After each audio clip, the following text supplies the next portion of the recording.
بسم الله الرحمن الرحيم. اللهم صل وسلم وبارك على سيدنا محمد. ازيكم عاملين ايه؟ انا النهارده عندي 1.5 كيلو لبن بقري. حاطه الحله هنا على النار اهي هتسخن. هصب فيها اللبن بتاعي اهو. انا هعمل جبنه فلاحي كده سريعه، هدفيه يا دوب الحله تدفى، بس تدفايه كده وهقفل النار على طول. يعني انا مش هخلي اهو يا دوب الحله تدفى كده واللبن يعني ايه، بس تدفى، بس يعني ايه مفيش اهو. عشان اللبن بتاعي كان ساقع في التلاجة وكان متلج قوي، فانا عايزاه يدفى على طول. بصوا يا حبايبي، انا اللبن بتاعي يا دوب الحله دفيت واللبن يعني بيه زي دمع العين. انا هنا عندي جايبه 3 معالق او معلقتين كبار لبن بودره، هدوبهم بحبه لبن من اللي انا عاملاه اهو، لان انا عايزه الجبنه الفلاحي تبقى يعني قيمتها حلوه كده، واللبن البودره هيديني ليها طعم. انزل عليها كده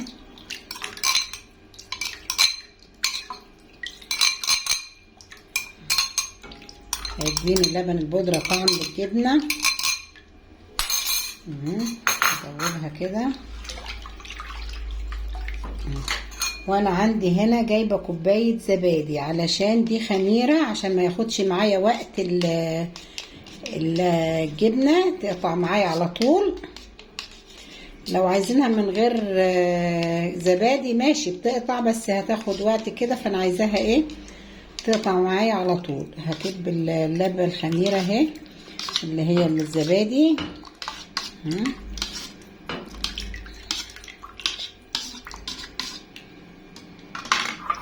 هدوب الحله بتاعتي وهسيبها، هي الحله كده دافيه، وهغطيها واشوف هتاخد وقت قد ايه اللبن عشان يقطع معانا كده ويبقى جبنه. وان شاء الله لما يقطع معانا انا هوريه لكم. تعالوا نشوفوا الجبنه بتاعتنا بعد ما حطيناها علشان تشكل وتربط اهي بقت معانا ازاي اهي. شايفين ما شاء الله اهي، شايفين حلاوتها اهي، عملت معايا اهي. فانا دلوقتي هاخدها هحطها في التلاجة شوية كده، وبعد كده هطلعها من التلاجة، وبعد كده هوريكم ان شاء الله هعمل ايه اهي. تعالوا يا حبايبي نشوف جبنتنا بعد ما حطيناها عملت ايه. شايفين ما شاء الله، شايفين عاملة ازاي. انا مش هلم من عليها الوش بتاعها لان عايزاها بالوش بتاعها زي ما هو كده. انا عندي دي جايباها من البلد عندي بدل الحصيرة اهي.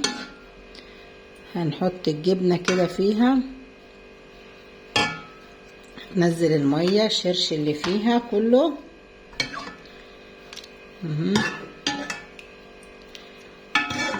اهي.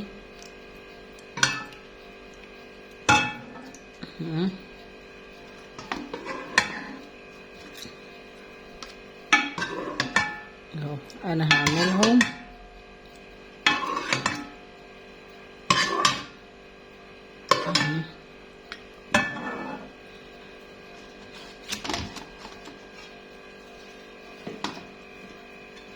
انا عملتهم اهم.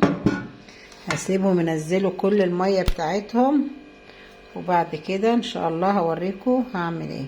تعالوا نشوف الجبنة بتاعتنا بعد ما احنا عملناها. شايفين عاملة ازاي. انا طلعتها اهي، شايفين قشطة والله زي القشطة، يعني بصي اكنك بتاكلي قشطة. وعشان عندنا الاولاد ساعات ما بردوش ياكلوا الجبنة دي كده، فانا جبت تمن جبنة رومي، وجبت 2 قطعتين من الجبنة الكيري، على اساس احنا دلوقتي ايام مدارس هنعملها، هنحطهم في الكبة، هنعمل منهم خليط كده اولادك هياكلوها سندوتشات ما شاء الله عليها. هتبقى حاجة كده مغذية وفي نفس الوقت مش مكلفة اهي. هحط الجبنة دي مع دي وهحطها. عايزة تحطي جبنة مثلثات، عايزة تحطي جبنة ملكانة، انا جبت جبنة رومي عندي، كل واحد بقى وتبع الرغبة بتاعته. دي هتعمل لك قيمة كده غذائية جميلة جدا ليك ولأطفالك الصبح. احنا النهاردة ايام مدارس اهو.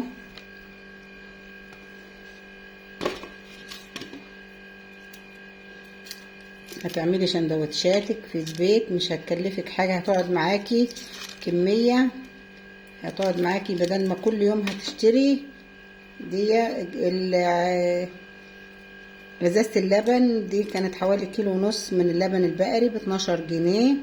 هتجيبي عايزة تعمليها لوحدها كده، هتحطي لها، عايزة تعمليها على طول عشان تعمل معاكي تشكل معاكي على طول، هتجيبي لها كوباية زبادي. انا حطيت لها، كان عندي لبن بودره، حطيت لها كوبايه معلقتين لبن بودره وطلعت النتيجه دي. فانا هضربها دلوقتي في الكبه، وبعد ما اضربها هرجع لكم. تعالوا نشوفوا جبنتنا بعد ما عملناها. شايفين ما شاء الله بيت ازاي. احنا طبعا ايه ما حطينا لهاش ملح عشان الجبنه ما حطيناش ملح عشان الجبنه الرومي قلنا نشوف فيها ملح ولا لا، يعني هتحط الملح بتاعها، فهي عايزه سنه ملح. وهنضربها ضربه كمان.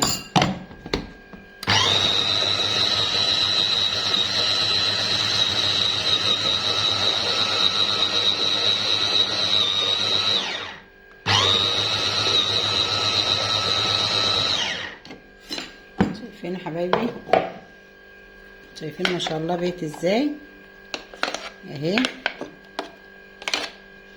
بقت احلى جبنه هتعمليها في البيت، سندوتشات الصبح لاولادك هتوفر معاكي اهي.